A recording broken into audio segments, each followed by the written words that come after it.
सभी श्रोताओं का आल्हा उदल की कहानी में हार्दिक स्वागत, अभिनंदन। पथरी कोट की लड़ाई में आज दूसरा वीडियो आप सभी के सामने प्रस्तुत है। बढ़ते हैं वीडियो की तरफ।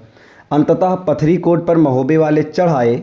आल्हा ने ज्वाला सिंह को संदेश भेजा कि रानी सुनवा को डोला सहित हमारे पास भेज दो, नहीं तो ईंट से ईंट बजा दी जाएगी। ज्वाला सिंह ने बड़े पुत्र हाथीराम को आक्रमण करने को भेज दिया। तोप चली, बंदूकें चलीं और फिर तलवारें चलीं। ज्वाला सिंह की फौजें लगातार कट कट कर गिरने लगीं। ऊदल और इंदल ने भारी मार मचाई। ज्वाला सिंह फिर देवी के मठ में जाकर रोया। चंडी ने जादू की पुड़िया दे दी और महोबा के बनाफर सब पत्थर बन गए। इंदल बचकर कन्नौज पहुंच गया और बाकी सब पत्थर बन गए। कन्नौजी जयचंद और लाखन बनाफरों के घरों पर जबरन कब्जा करने लगे। इंदल ने जाकर मलखे को सूचित किया। मलखान अपनी विशाल सेना लेकर आया।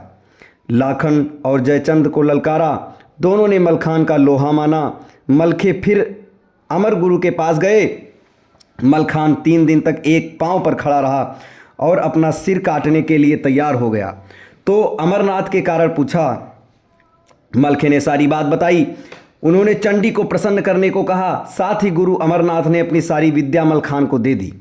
मलखान ने गुरु अमर की विद्या से जादू फेंके और सब जो पत्थर हो गए थे जीवित हो गए। हाथी, घोड़े, मनुष्य सब जीवित हो गए। उसी समय चंडी भी वहां पहुंच गई और ज्वाला सिंह से पुत्र सूबे सिंह की बलि मांगी। राजा ने कहा, माते 100-200 बकरे, घोड़े, हाथी की बलि ले लो, परंतु पुत्र की बलि नहीं दे सकूंगा। चंडी कुपित हो गई और चली गई। फिर मलखान ने चंडी का स्मरण किया। चंडी बोली, ज्वाला सिंह ने वादा करके भेंट नहीं दी, अब मैं पहले भेंट लूंगी तब कार्य करूंगी। इंदल से कहा कि तुम अपनी भेंट दे दो। इंदल तुरंत ही तैयार हो गया। इसे उसने अपना सौभाग्य माना कि अपने परिवार तथा राज्य के लिए उसकी भेंट देवी ने स्वीकार की है। इंदल पूजा करके भेंट देने के लिए तलवार निकाल कर खड़ा हो गया। ज्यों ही तलवार चलाई, माता ने हाथ पकड़ लिया और कार्य सिद्ध होने का वरदान दिया।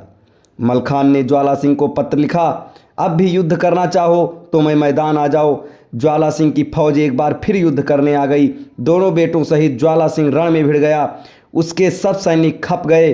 चाचा तालहन, सैयद, आल्हा, ऊदल, ढेवा, इंदल सब मलखान के साथ खड़े दिखाई दिए। ज्वाला सिंह की सेना भाग खड़ी हुई। तब राजा ज्वाला सिंह ने हाथ जोड़कर क्षमा याचना की और माना कि बनाफरों का कोई मुकाबला नहीं। राजा और उसके दोनों बेटे हाथीराम और सूबे सिंह को कैद से मुक्त कर दिया गया।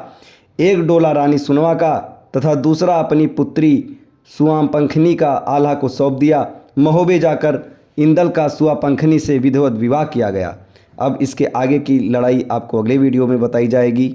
नया अध्याय आप सभी के सामने अगले वीडियो में प्रस्तुत होगा। तब तक हमारे साथ बने रहें। धन्यवाद।